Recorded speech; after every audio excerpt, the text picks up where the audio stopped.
So good morning to you all. For today's class, we are going to look at why certain ethnic minority groups tend to underachieve at school.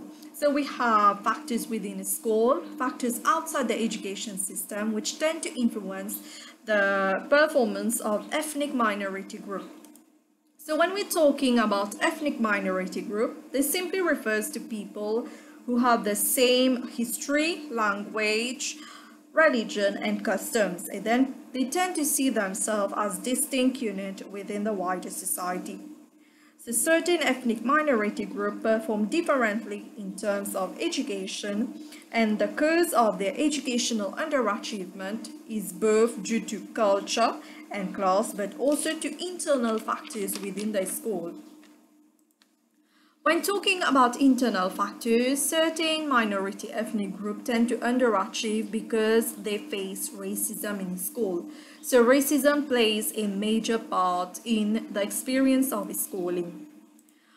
The first type of racism that they tend to face is open, that is overt racism.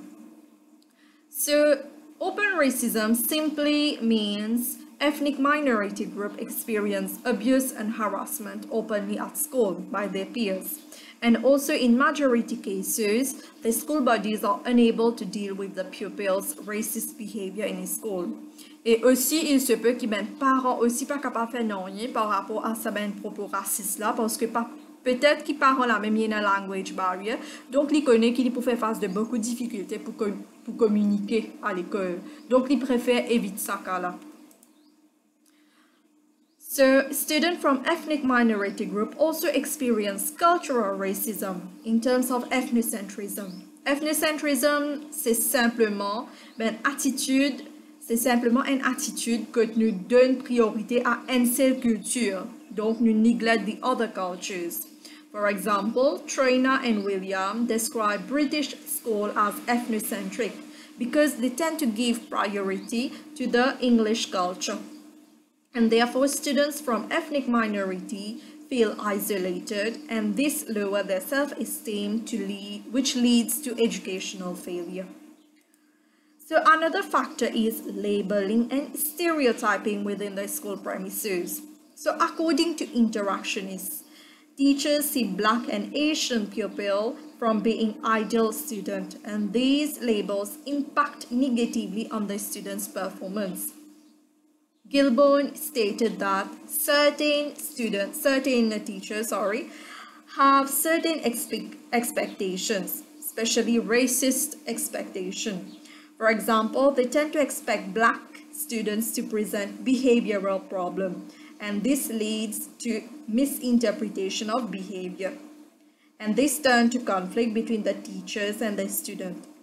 Certain students are even marginalized and are not included in class discussion by their teacher.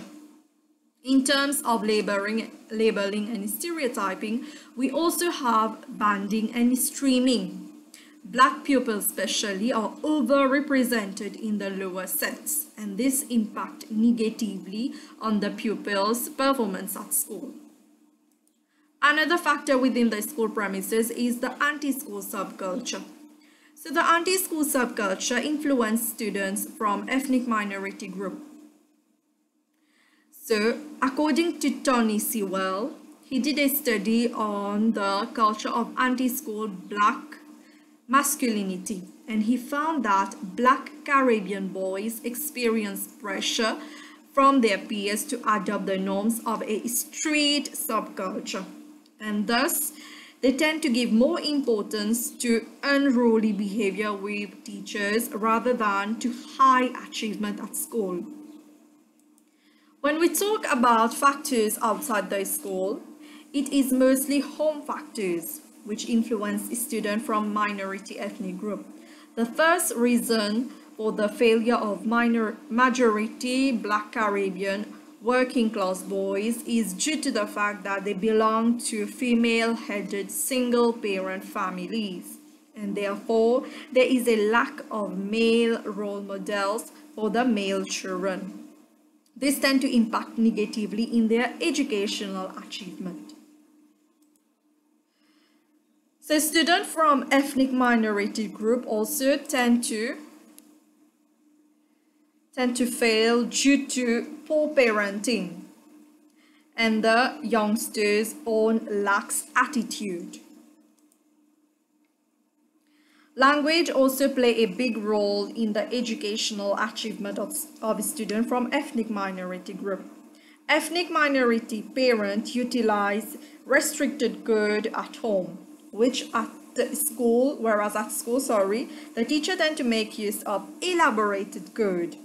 And also it happens that language spoken at school is the second language of the student. And the last reason that we have is the culture of deprivation, or simply the dependency culture. Black children do not have the attitudes and values to promote educational achievement, according to the cultural deprivation theorist. Black families encourage fatalistic life and they do not value education. Thus, their children also adopt the same way of thinking.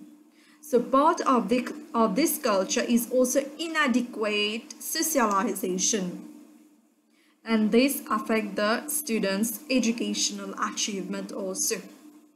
So thus, on this note, this was the explanation for ethnicity and educational achievement.